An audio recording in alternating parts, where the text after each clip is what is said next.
नमस्कार। प्रभात साक्षी news network और आप सभी का स्वागत है।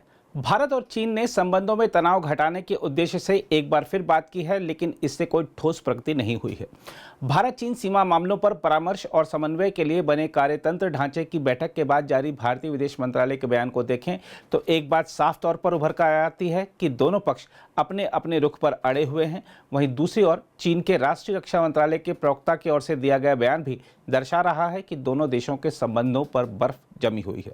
विस्तार से बात करें तो आपको बता दें कि भारत और चीन ने शेष मुद्दों का समाधान करने और पूर्वी लद्दाख में सैनिकों को पूर्णतः पीछे हटाने के प्रस्तावों पर रचनात्मक कूटनीतिक वार्ता की है, लेकिन इसमें कोई बड़ी सफलता प्राप्त होने का कोई स्पष्ट संकेत नहीं मिला है।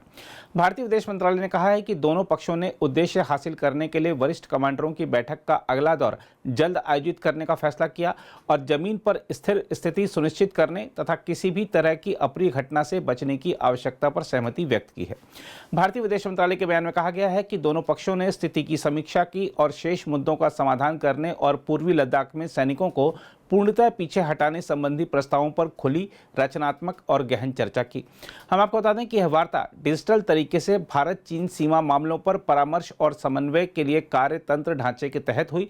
भारतीय विदेश मंत्रालय में संयुक्त सचिव पूर्वी एशिया गौरांगलाल दास ने भारतीय प्रतिनिधिमंडल का नेतृत्व किया। चीनी दल का नेतृत्व चीन के विदेश मंत्रालय में सीमा और समुद्री मामलों के महानिदेशक ने किया।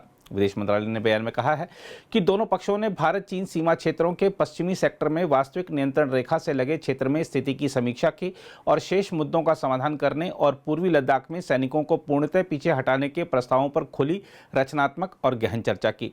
बयान में कहा गया है दोनों पक्ष सीमावर्ती क्षेत्रों में शांति बनाए रखने, जमीन पर स्थिति स्थिर सुनिश्चित करने और किसी भी अप्रिय घटना से बचने की आवश्यकता पर सहमत हुए।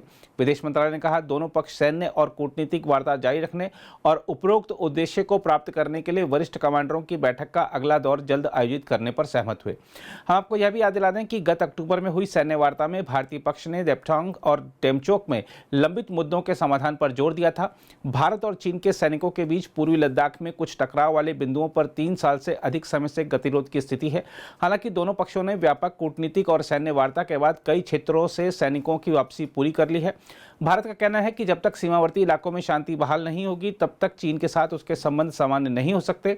उल्लेखनीय है कि पैंगोंग झील क्षेत्र में हिंसक झड़प के बाद 5 मई 2020 को पूर्वी लद्दाख सीमा पर गतिरोध पैदा हो गया था।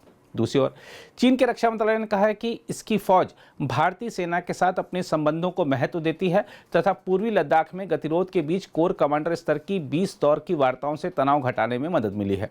चीन के राष्ट्रीय रक्षा मंत्रालय के प्रवक्ता वरिष्ठ कर्नल वू छियान ने पूर्वी लद्दाख में लंबे समय से जारी गतिरोध पर एक सवाल का जवाब देते हुए कहा कि भारत चीन सीमा पर मौजूदा स्थिति स्थिर बनी हुई है। उन्होंने कहा कि शीर्ष नेताओं के मार्गदर्शन के तहत दोनों पक्षों ने राजनयिक और सैन्य माध्यमों के जरिए प्रभावी संवाद कायम रखा है तथा वेस्टर्न सेक्टर में शेष मुद्दों का हल करने में क्रमिक प्रगति की है। गतिरोध का समाधान करने के लिए अब तक हुई कोर कमांडर स्तर की 20 दौर की वार्ताओं में हुई प्रगति का उल्लेख करते हुए उन्होंने कहा कि सीमा नियंत्रण के लिए वार्ता एक महत्वपूर्ण मंच बन गया है तथा इसने गलवान घाटी, पैंगोंग झील और हॉट स्प्रिंग्स सहित 4 क्षेत्रों में सैनिकों को पीछे हटाने में भूमिका निभाई है।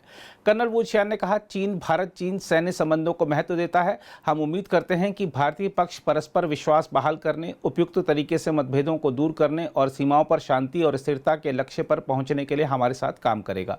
हम आपको याद दिला दें कि कोर कमांडर स्तर की पिछली वार्ता वास्तविक नियंत्रण रेखा के भारतीय सीमा की ओर चुशुल मोल्दो सीमा बैठक स्थल पर 9-10 दिसंबर को हुई थी।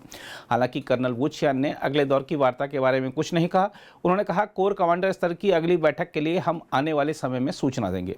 बहरहाल यहाँ सवाल उठता है कि चीन के रक्षा मंत्रालय ने भारतीय सेना के प्रति जो प्यार और सम्मान के भाव का प्रदर्शन किया है वह कहीं ड्रैगन की कोई नई चाल तो नहीं है।